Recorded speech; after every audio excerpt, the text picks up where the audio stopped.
Hello and welcome to the Autodromo Nazionale di Monza, a very wet opening race weekend for the FIA European Touring Car Cup for 2013, and a chance perhaps for some of the more experienced drivers in the field to really use their knowledge either of Monza or of their cars to try and take advantage. Hello everybody, I'm Martin Haven, sitting alongside me World Touring Car star James Nash. And James, World Touring Car Race 1, very wet indeed. I think what's facing a lot of these new drivers is some of the worst conditions we've seen in Monza for a long while.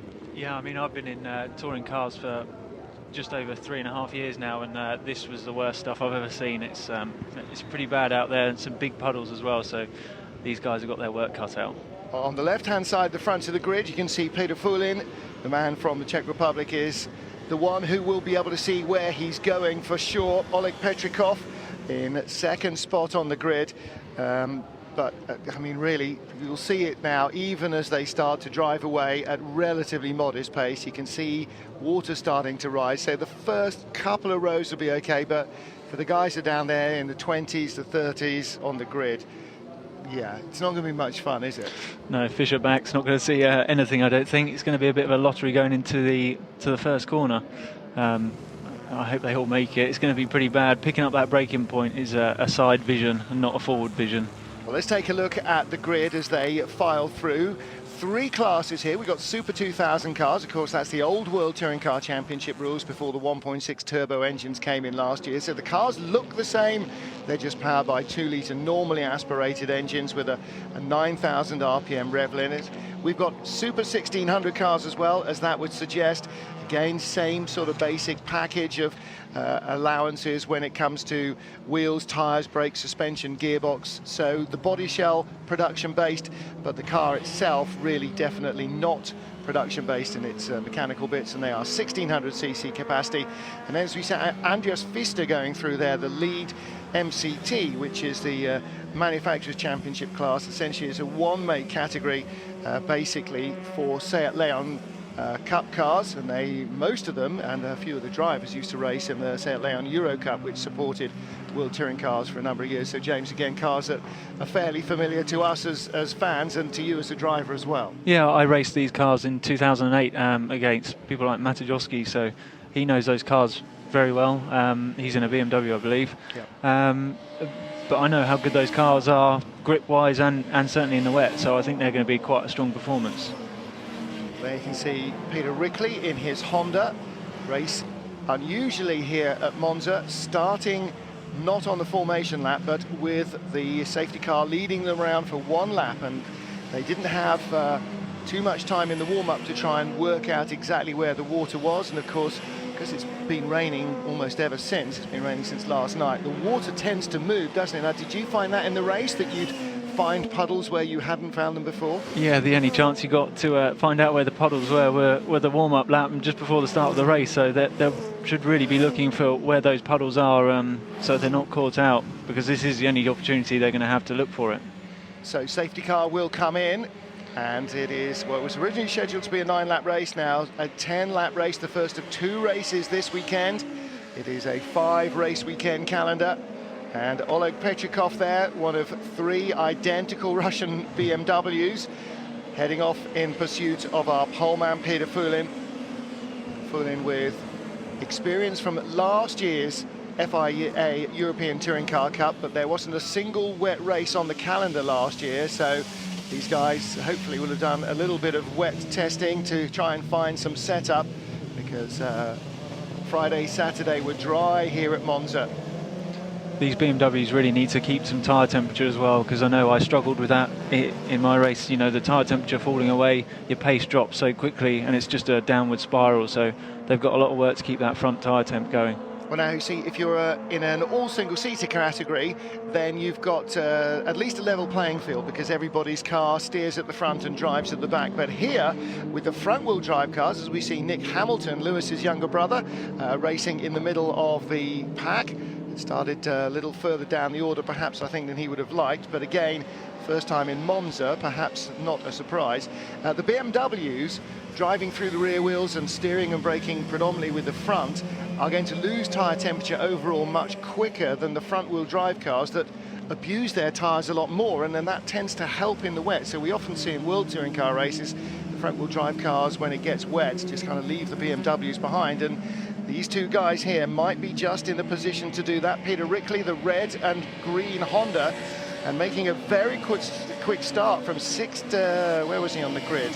12th also on the grid, Bukharov in that white and blue machine. God, he's coming up through quickly then. Yeah, he has made a very good start. Oh, there's a big puddle through this corner as well, so they all need to watch out for this. Just somewhere around there it was, so it's a moving feast for them as well. You think you've got the corner all sorted out, and then suddenly a patch of water throws you right across the road. Well, top three are BMWs, but not for long. I rather fancy we're going to see a change here almost immediately. Borkovic started in 3rd place on the grid, so qualified that Seat extremely well. And that is one of the 2-litre Seats Super 2000 cars. The cars behind you can see here with the roof vents, those are the Seat Leon Super Cup cars. So a different car, different aero package. And look at the extra grip he's got through there. He's been able to switch back and really push on through there. Nominally, those Super Cup cars are actually more powerful than the standard TSFI car.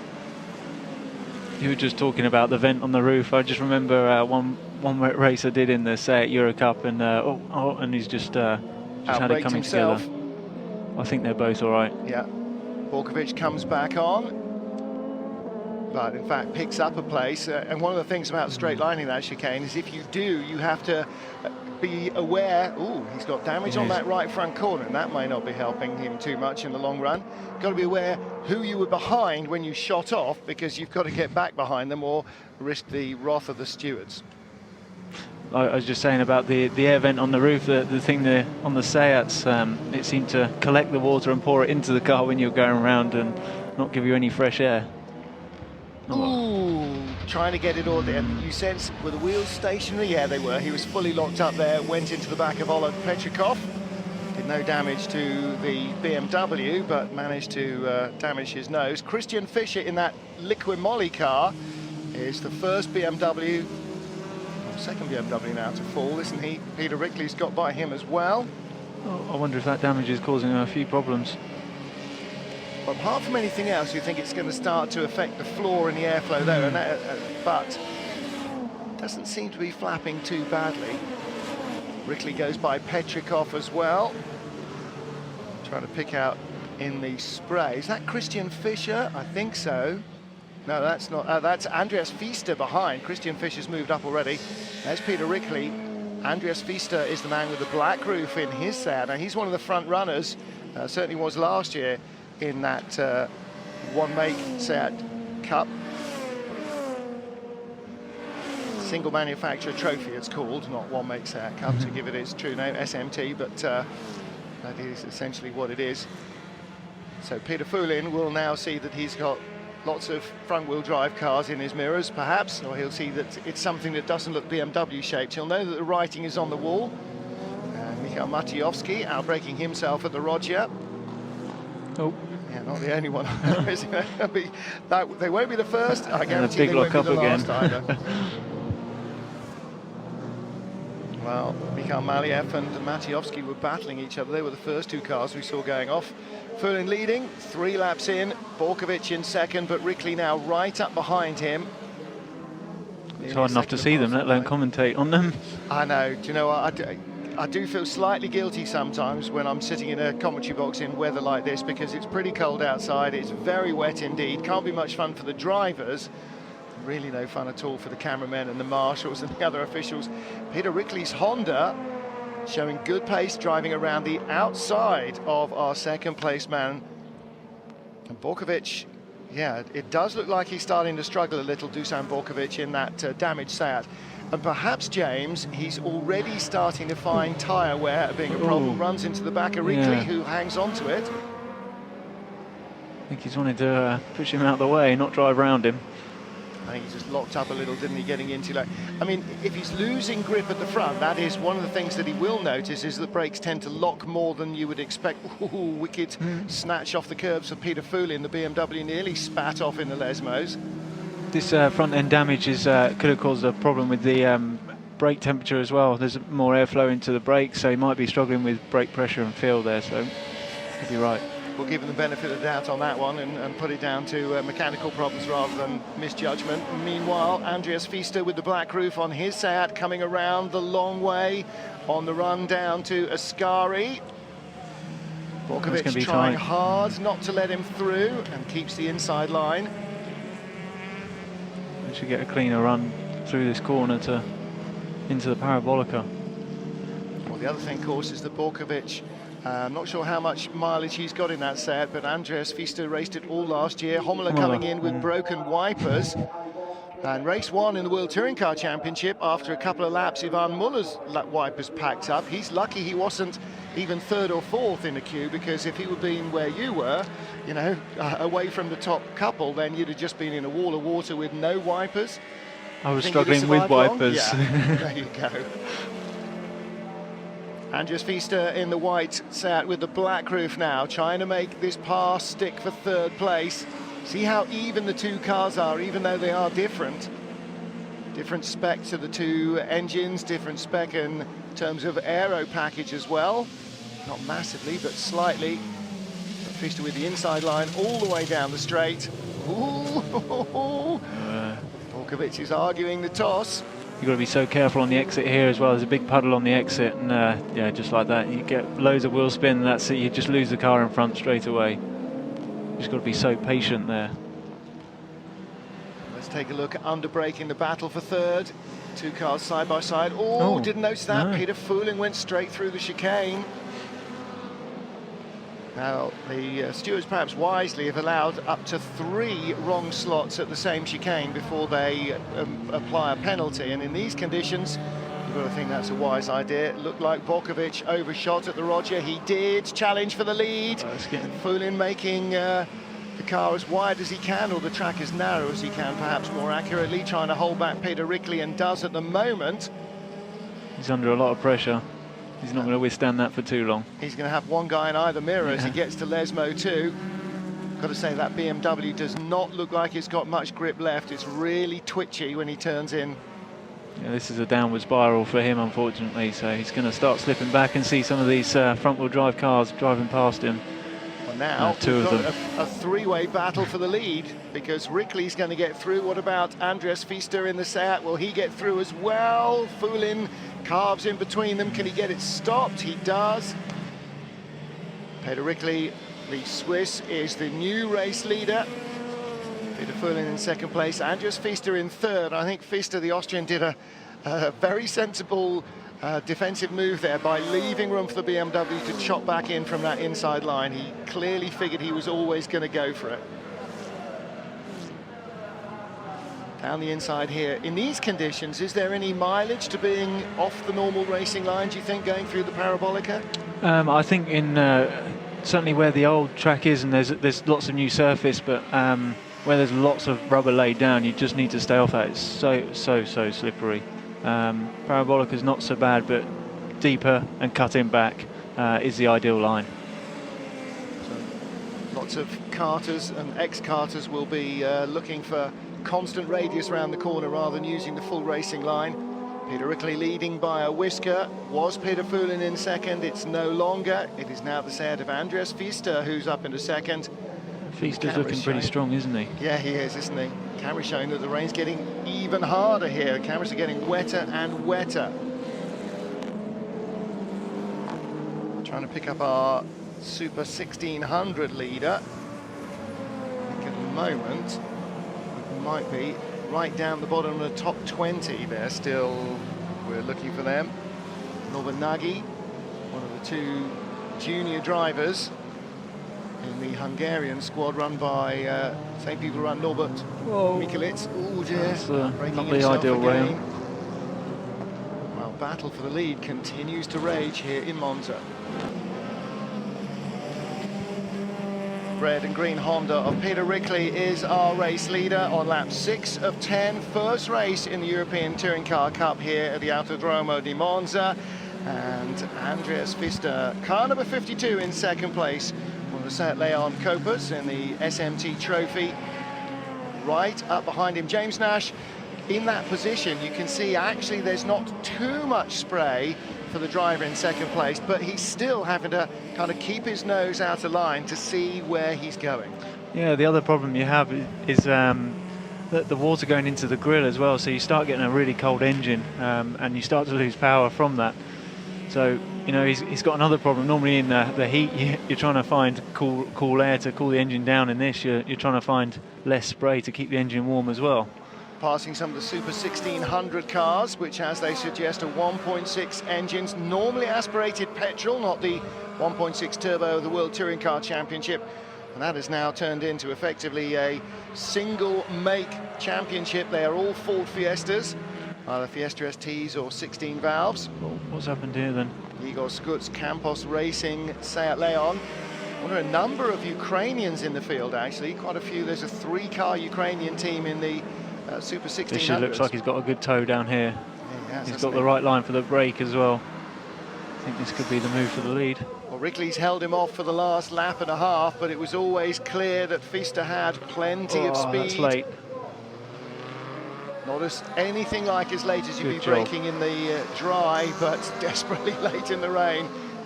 It's when you can feel it all just locking up, and you're just hovering over the brakes trying to release that. But he did a good job there, and especially on right on the right-hand side, there's big puddles there. Red car is Andrina Guga in his Honda Civic. Now, that's Peter Rickley's teammate, the car run by Rickley, in fact. 54 machine, Nikolai Karamshev, ahead of Oleg Petrikov, so one Russian in front of another. And this is turning into a bit of a benefit for the Seat Leon Copa cars, isn't it? They're just ramping their way up through the field.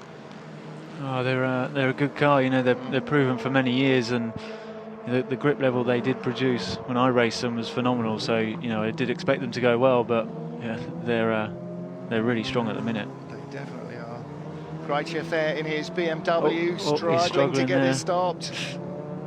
Oh, he's just about managed that. He's going to have a bad exit and going to be under pressure there. Teammate Oleg Petrikov in an identical BMW just in front, but as they work their way around the 1.6 Fiesta of Klaus Bingler, he's trying to stay out of the way, trying to keep the battle alive with his class rivals and try not to trip up any of the leaders. God, using the white line on the way in, that was brave. Ibrahim Okier at the back of this battle in his bright blue Borusan Automotive BMW, former World Touring Car driver. Did the entire season a couple of years ago, I guess maybe 4 years ago now. My memory's probably not what it should be. We were expecting to see his former teammate here as well, Antac Peter, but just the one car here. One withdrawal, incidentally. Gianni Gudici was supposed to be racing as well, but has withdrawn. Reasons we're not quite certain of. Oh dear. Yeah, sooner him than me, though. Needs to play around with that brake balance just a tad. You can see 3 different classes in one shot, or rather you can't see them really, can you? Oleg Petrikov, and up behind him is Guga. Ladygin there in his Seat. Anton Ladygin, run by the Russian Bears racing team, the first team to run the Ladas in World Touring Car Championship, for which Kirill Ladygin raced. That's where I've heard the name. Indeed. Drive-through penalty for car number 12, and that is Dusan Bokrovic. So stewards have decided that the damage that was causing his broken front end is worth a penalty. Well, that going around the outside was Jordi Oriola. Yes, the younger brother of Pepe Oriola, and in fact, Peter Rickley's Honda is dying a death in terms of tyre temperature here as well, isn't it? What's happened to him? He's slipping back. He was doing so well. And up into what I think is now 3rd place is Aurélien Comte. So, Frenchman in another of the Seat Leon Copa cars. There is Andreas Pfister out front. Now, as long as he doesn't trip over any back markers, this is lap 8 of 10. Pfister leads, Oriola second, Cont third. Where did they come from on the grid? Cont was on, oh, they were 11th and 12th, in fact. Cont 11th, Oriola 12th. So they've pulled each other through then. Yeah, Dablander, behind them, who's now up into 4th place, was 15th on the grid. Well, we'll watch that gap. It was just over 3 seconds between the leader and Oriola, so we'll see how he can close that down. He's suddenly come from nowhere. Yes, he has. Well, they've all come from nowhere, all these Seat Leon Copa cars. Dablander from 15th up to 4th place. He's in the Seat Leon Copa car as well. Streaming by. I always think it's a little bit of a kind of a difficult position to be in the Super 1600 cars, because you're basically half the race watching your mirrors to try and make sure that nobody falls over you. They are doing a good job in getting out of the way, and in such bad conditions they can't see much behind them, let alone in front, so yeah, you have to give it to them. They're doing very well. Ivanchenko, Alexander Ivanchenko from the Master KR Racing team, 2 of the 3 Ukrainians in those Ford Fiestas in the Super 1600 class. Peter Rickley goes by him, but Oriola's taken out half a second already in half a lap. Goodness. Yes, he has, hasn't he? Rickley 4th, Foulin 5th, ahead of Dablander, who's the orange and black car. And Pfister, I think, perhaps got caught behind that Fiesta. Or was the Fiesta getting out his way? Maybe he was doing him a favour. Oh, there's another one. Yeah, wherever you look. Now, if those two get wheel to wheel, as they may well do because they're racing each other, that might give Pfister a little break while everybody tries to find a way round. You have to say he's looking fairly safe after that. He should have pulled out a bit of a gap there. He's only got one more lap to go. Let's take a look. Oh, this is Borkovic. He's damaged front end. Well, he did that on the back of the BMW very early on, didn't he? Dablander, the Austrian, making that mistake. Yeah, flying off everywhere. Bit of a shortcut. He's had an entertaining time, hasn't he? Looks like the guys in the VTS tape room are busy replaying every mistake they can find.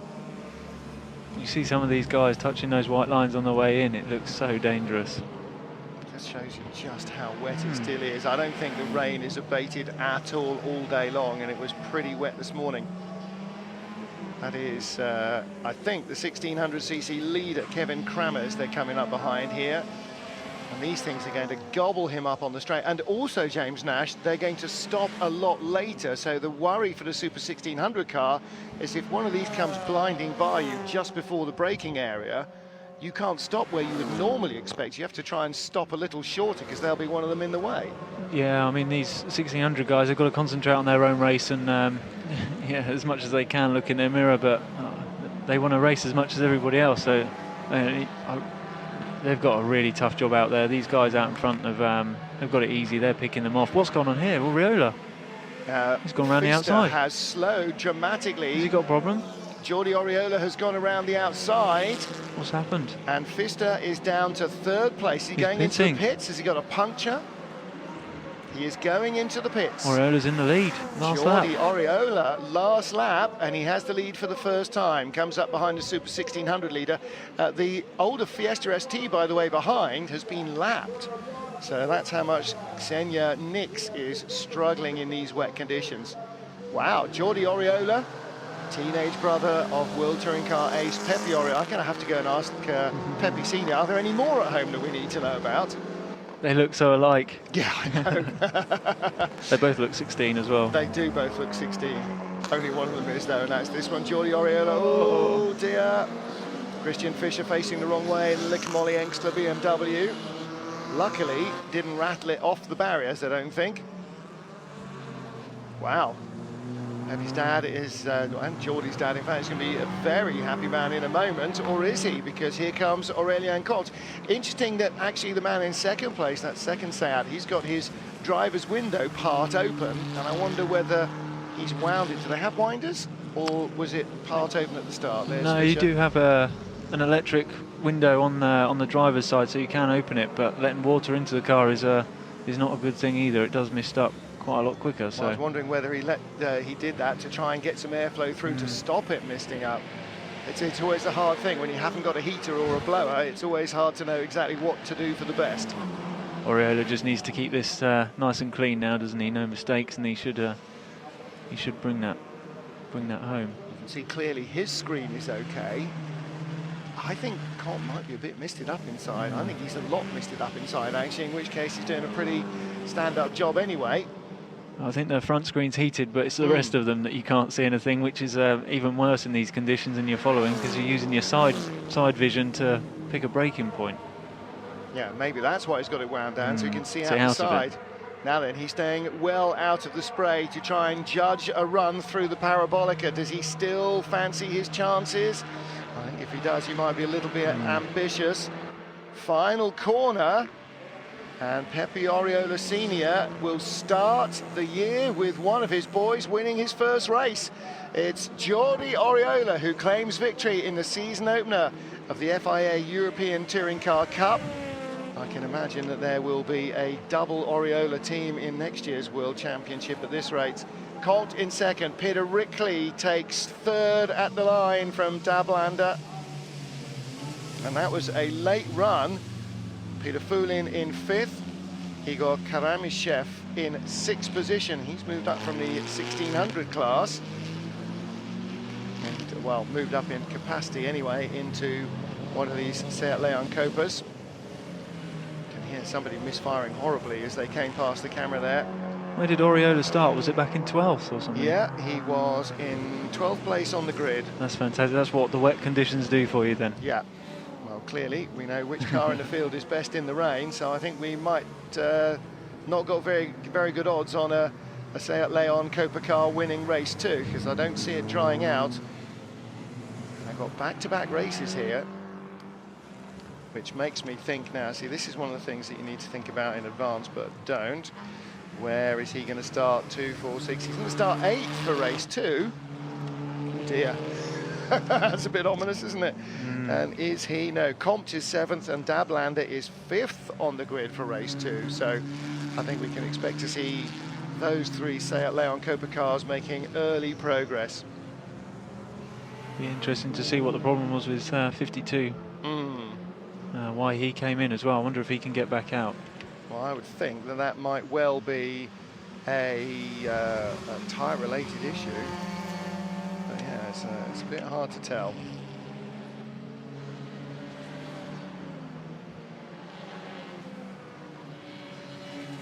Now, there was a penalty applied, wasn't there, to the guy with the damaged nose, Bokrovic, so he will...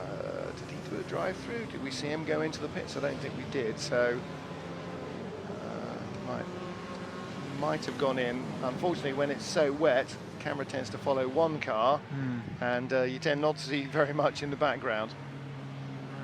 However, Jordi Oriola didn't seem to be too many problems that we saw. No marks on the car, which is usually a good sign that he's had a fairly clean race. And no, can't see any bump scuffs on the bumpers anywhere, so good job. He's got to be happy with that, and that's good for the team as well. It was a nice way to start the weekend. The 20 racing team running his brother Pepe in the World Touring Car Championship. Peter Rickley. Okay, so is Oriola not a full championship entry, even though he's on the entry list? Okay, this is the Super 2000 result. Yes, read all the graphic, Martin. There you go. Peter Rickley, the Super 2000 class winner. Peter Foulin and Christian Fischer. Oleg Petrikov 4th. Ibrahim Okier a minute and a half behind, the 12th of the Super 2000 cars. Clearly not enjoying the rain. They haven't got much time to go and think about it either. They've got to turn it all around and get on with it. There is Pepe Senior. And I tell you what, I think it's raining harder now than it has been at any stage. It's absolutely pelting down. Single make trophy, including our top, no, not our top 3 overall, because Mario Dablander was 4th, wasn't he? So 3 of our top 4 coming from the single make trophy, all the Seat Leon cars. Nikolai Karamchev was 6th overall as well, 4th in that. Anton Ladygin 8th. Nick Hamilton finishing 6th in the trophy. He was in 11th place overall. And Andreas Pfister a lap down, so looks like he came in at the end of the penultimate lap, had a stop for something and did return. And if, again, you know, as we see so often in the World Touring cars, if the car's damaged, you get a chance to fix it, you get back out to try and at least do one racing lap if you can, make sure that everything is still attached where it should be. Yeah, it's a wise choice, ready for the next race. Super 1600 winner again, Kevin Kramers. I might well have put money on that, from Gilles Bruckner and Uli Kraft. And Uli is the top ladies trophy competitor as well, 3rd in Super 1600. So the Fiestas, all 4 Fiestas, but a 1.6 16 valve winning from an ST and a 1.6 16 valve in 3rd place. And in fact, only 9th place, Ksenia Nix was in an ST as well. Race 2 coming up short. Cars on the grid for race 2 of the European Touring Car Cup at Monza. And leading the field away is Anton Ladygin in streaming wet conditions, really quite vile. It's been raining all day long. Went to bed last night, it was dry, woke up this morning and the forecast rain had certainly arrived. And James Nash, it is still here, so I'm afraid for your second race I can't see even the remotest chance of even troubling that nice pile of slick tyres that everybody would love to use here at Monza. No, the benefit is I suppose we've got them for another race, but I think there's about 5 kilometres of puddles here, so it's, I think a canoe would do better. Offshore powerboating with these cars. Karamchev there lying in 3rd place on the grid. So Russian drivers 1st and 3rd. Not unfortunately being replicated in the World Touring Car Championship. Neither of the Ladas making the start of the race, unfortunately, after coming together in qualifying. Most unfortunate. Well, let's have a look then at the grid. It is Anton Ladygin who is the man on pole position. Number 6, the BMW of Chris Fischer, and then Igor Karamchev in 3rd spot. 4th, Peter Fulin, another BMW, another front-wheel drive car on the left-hand side. That's one of the SMT Seats, so slightly different, of Anton Dablander. Peter Rickley in his Honda lies in 6th position ahead of Aurélien Comte and Jordi Oriola, who were 2nd, Comte, and 1st, Oriola, in our first encounter. And Oleg Petrikov right behind them. Normally would fancy his chances in a BMW of getting them on the standing start. Now he's just going to sit there spinning up some spray while all the front-wheel drive cars weave around him. Yeah, it's almost you've got to pull away so gently off the line. Almost just pulling away normally is better than trying to do anything else, because once you got wheel spin, that's that's the end of it. Well, what I don't know, Nathan. Here's a question: what you would tend to do in something like the BMW is think about maybe sticking it in 2nd gear and putting a lot of revs on so the engine doesn't die, but so that it doesn't instantly spin the wheels up. Now, with a sequential gearbox like the front-wheel drive cars, can you do that? Or once it goes from neutral, are you in drive trying to stop it stalling? No, they'd have to turn up to the grid in 2nd gear, because once you've stopped, put it into neutral, you can generally only select 1st gear. Right. So yeah, if they turn up to the grid in 2nd, then that's fine, but they'll be on the clutch for a long time. Some clutches are pretty heavy if their legs aren't strong there. Well, the other thing is that you tend to end up burning it up a little bit. Well, as before, starting behind the safety car, so there is going to be no standing start. Now, I wonder if they're going to do that for this afternoon's 2nd World Touring Car race. That would be quite interesting. But the lights are off on the Maserati. Bruno Carrere, I'm sure fairly gratefully, heads to the pit lane as the race gets underway. So it is Anton Ladygin. The standings you're seeing at the moment are championship points after race 1. Kevin Kramers leading the Super 1600s, and Ladygin making good his escape. So actually that helps the BMWs, who didn't have to worry about a standing start. And it's a couple less minutes where the tyre temperatures will be just disappearing while they sat on the grid. This is Ladygin's chance to get away. We know these cars are quick, so he can really make a break for it. Karamchev in 3rd place, and Peter Rickley having a battle with Aurélien Comte, already under braking. Comte have to give that place back to the Swiss, but only just does, and the Honda remains in front, and here is the challenge for 2nd place already. Goodness me, it's not taking long. Christian Fischer in the BMW has already lost 2nd place to Igor Karamchev. So So Nikolai Karamishev, what am I calling him? Where's Igor come from? Nikolai Karamishev in the number 54 Seat. And Dablander also gets by Peter Fulin. Dablander started 5th. He's 4th at the Rogia on their first flying lap, so he's not wasted much time either. Dablander looks like he's on a bit of a mission, actually. He's looks quite aggressive there. Ooh, Peter Rickley having a little bit of a wobble. Now that was... Did he get a nudge? I don't know, that's a good question. In these conditions, who'd be a steward? Aurélien Comte does go by, and he's got race 1 winner Jordi Oriola behind him. He's got his window open again, so he still hasn't sorted out his problem from before.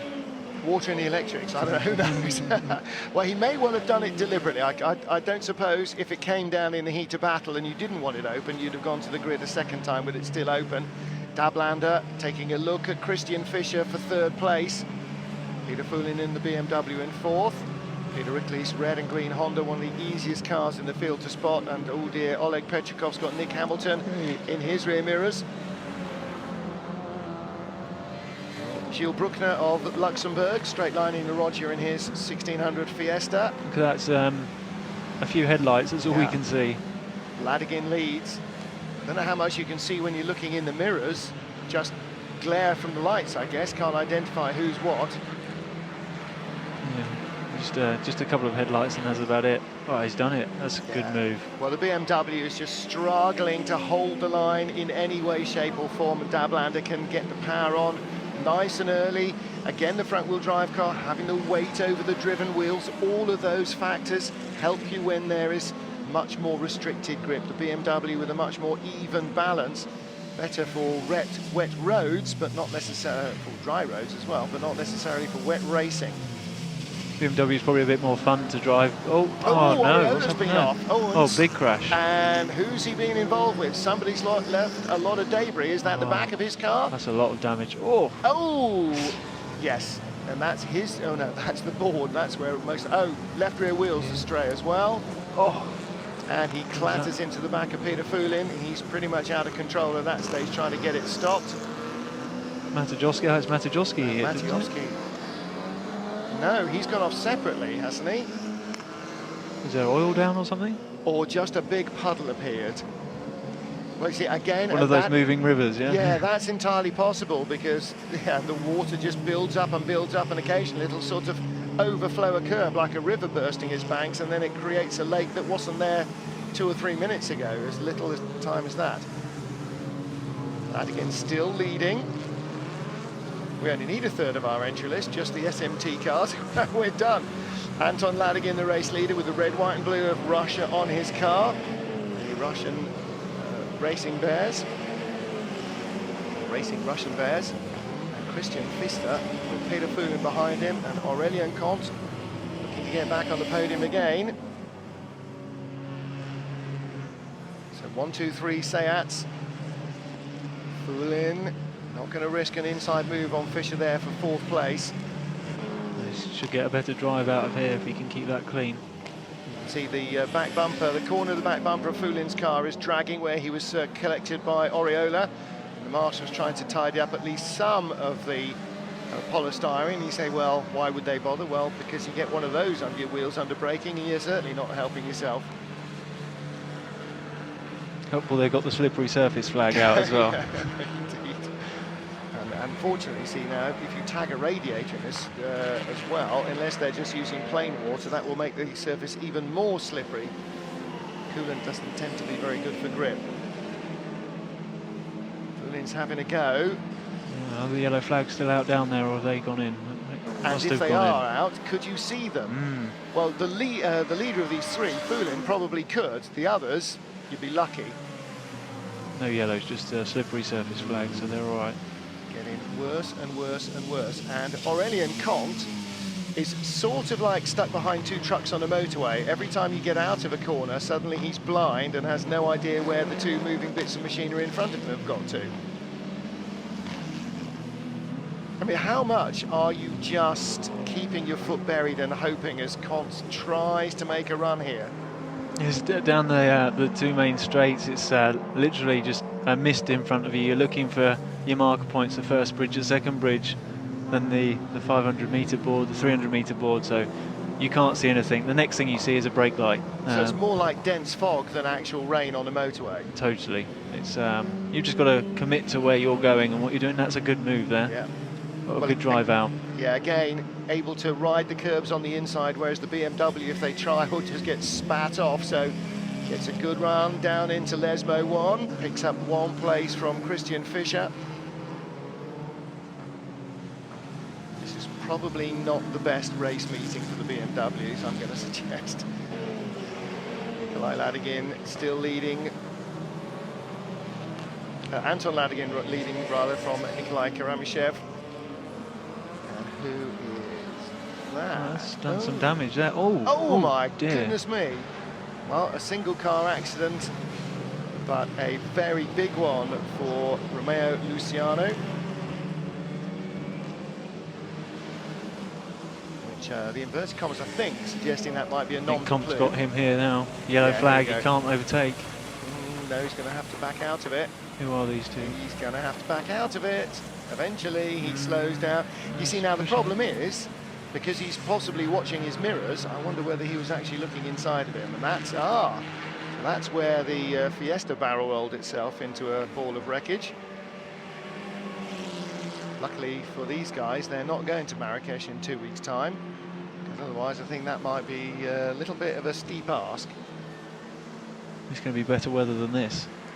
Do you know, it'd have better, otherwise I'm going to ask for a refund. Here we go, change for the lead coming up perhaps. Ladygin giving away the toe.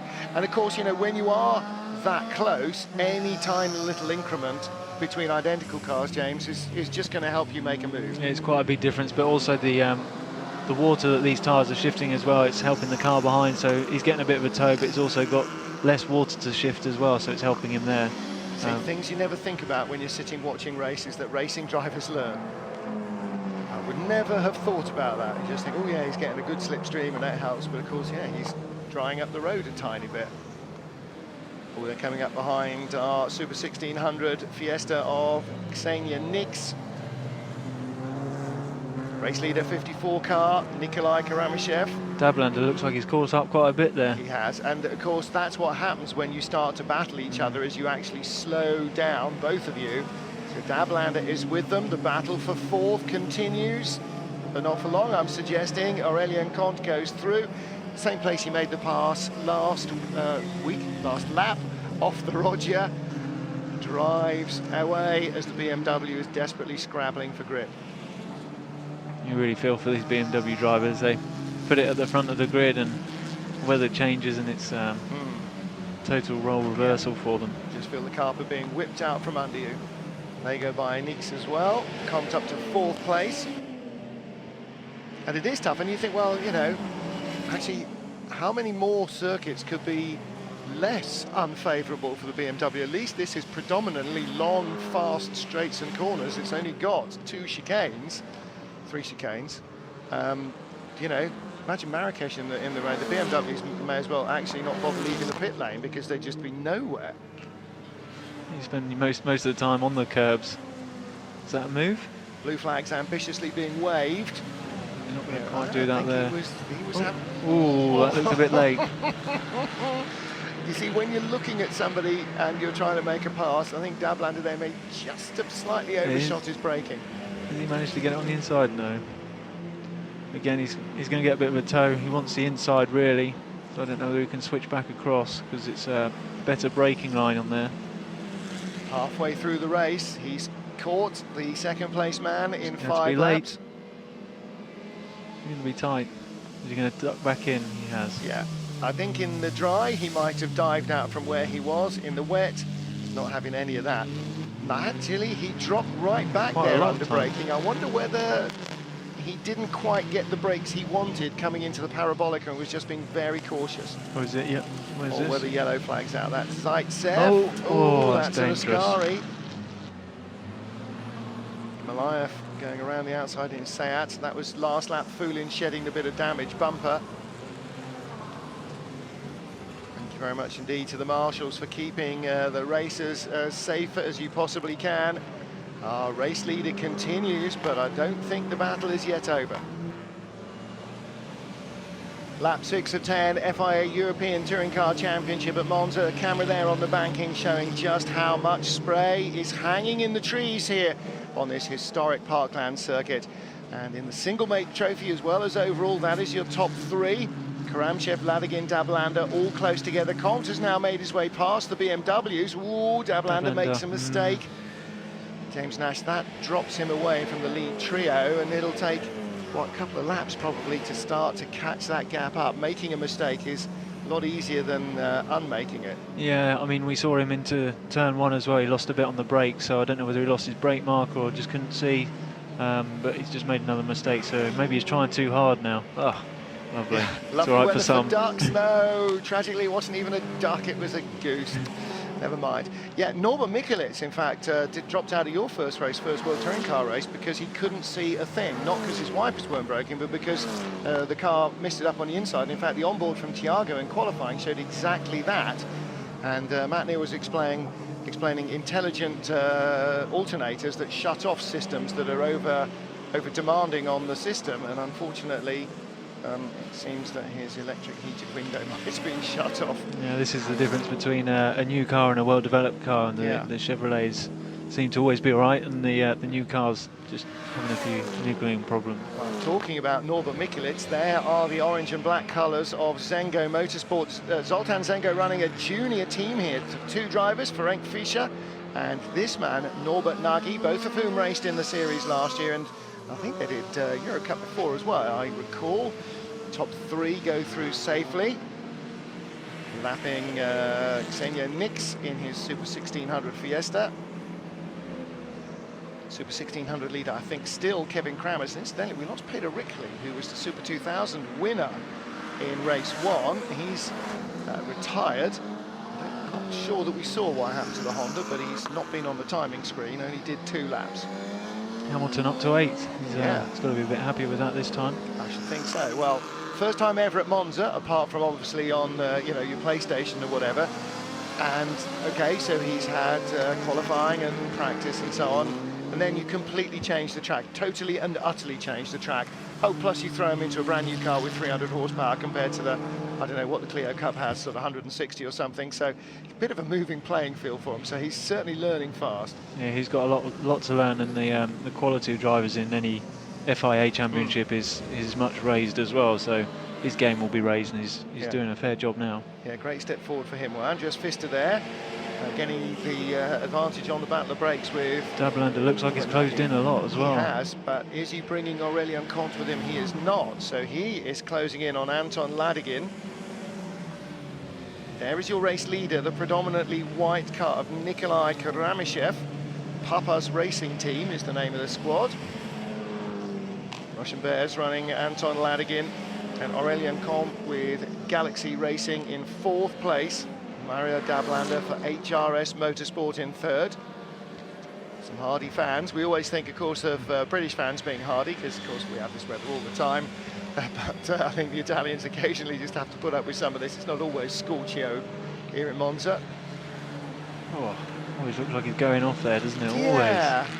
It's obviously his line, but it gives me a fright every time. Yeah, his but not yours. Yeah. You won't be experimenting with that yourself then. No, I think I'll stick to my one at the minute. Leave that to Dablander. Well, the Austrian hasn't gone off yet, and actually he seems to be not losing any ground to the more traditional line of Anton Ladigan. See how he is on the brakes this time. Well, he's a lot closer. Well, he is, but he's sitting out there just to get some visibility rather than to have a launch. Of course, the other thing is, and what we're seeing in the background, the BMW. Oh, I almost saved it. Yeah. The problem is, with a tank slapper like that, you're never going to save it, are you? It's never coming back. And Oleg Chebotarev.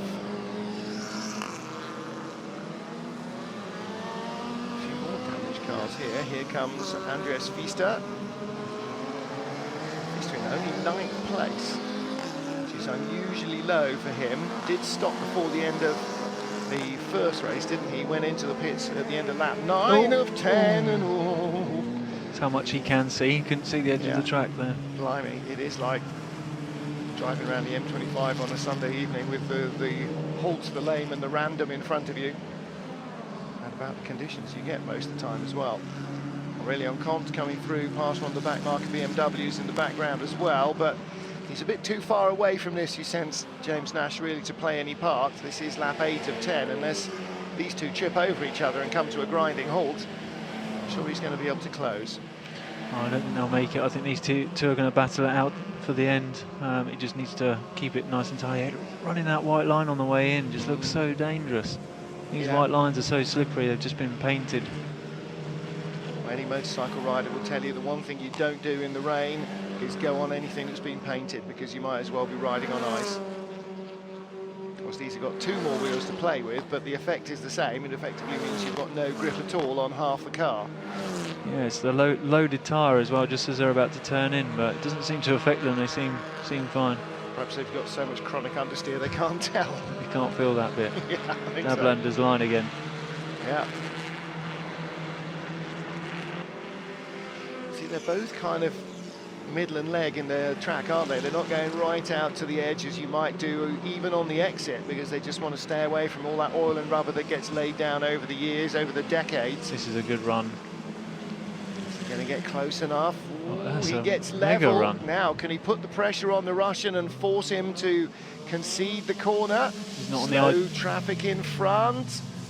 Didn't work for Dablander rather. The Fiesta was on his line, so Ladigan didn't need to play chicken. Karamishev in front got by his Fiesta pretty quickly as well.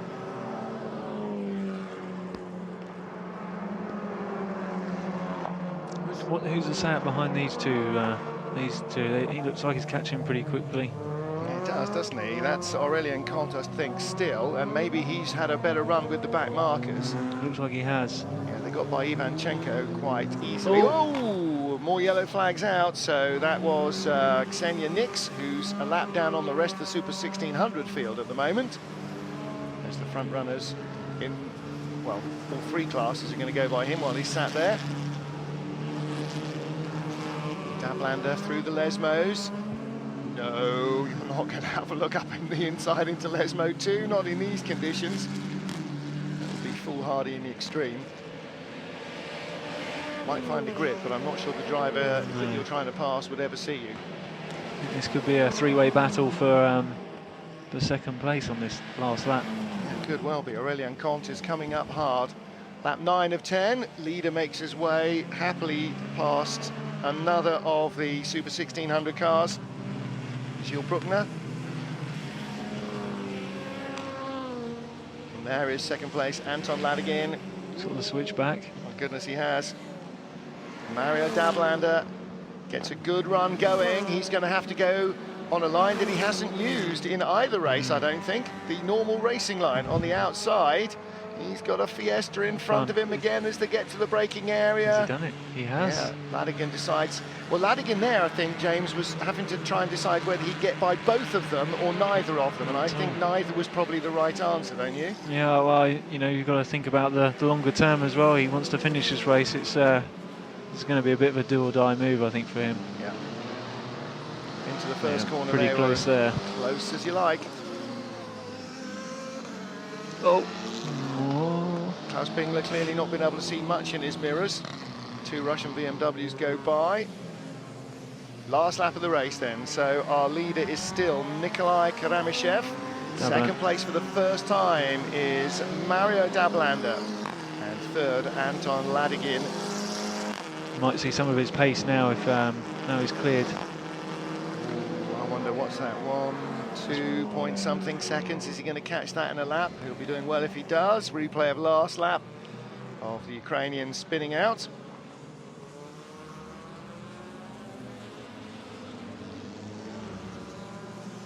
These little things, I'm afraid, once they go, can't see there's enough power in a Super 1600 Fiesta to drive your way out of that polar moment. It's always going to go. And they go by our Super 1600 leader, who once again is Kevin Kramers. By 11 seconds, that's a Yeah, fair amount. Yeah, they put past Bruckner, didn't they, a long way back.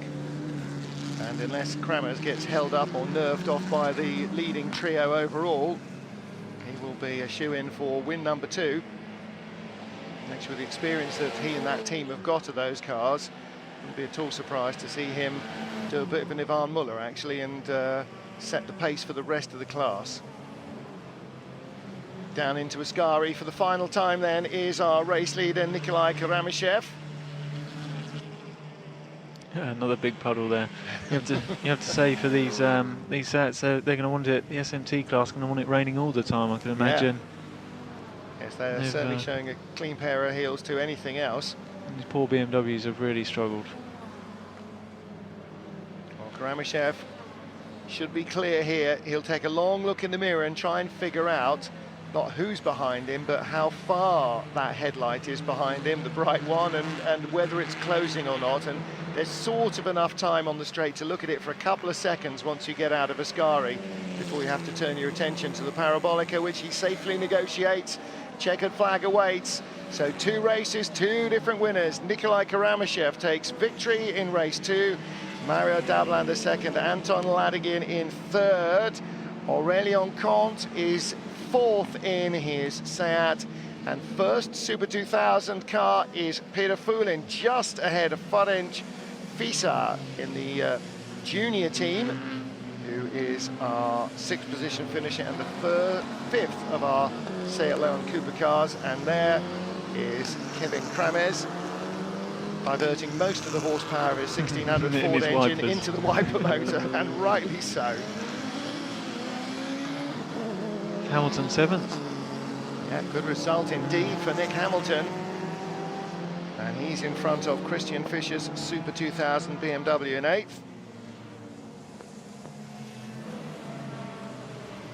And didn't see any notification of penalties for the stewards to be looking at either, so that may well stand.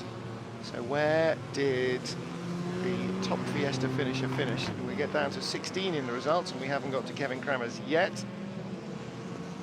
Do you think they know the checkered flag was out? I think they do, yeah.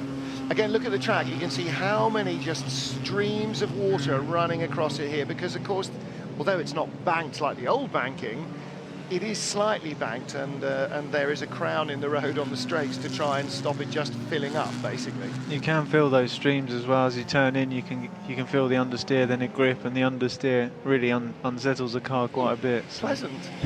It's just what you want, eh? Yes.